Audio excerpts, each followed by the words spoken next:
Uşaqlar, deməli, YouTube videosuna baxanlar bilər.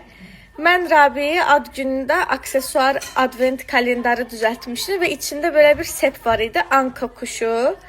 Və bunun içine açıp şəkil koymaq olurdu. Benim nasibi zorlayış arkadaşlar. Bir dənə şəklimi tapdım.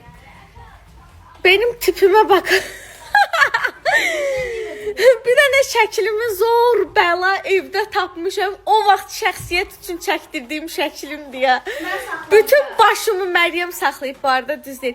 Başımı kəsmişəm arkadaşlar. Özümü zorla soxuşturmuşam sepin içine ki Rabiyə sen bunu taxmalısan, ben o sepin içinde olmalıyam. Benim nasibim zorlayış şaka mı?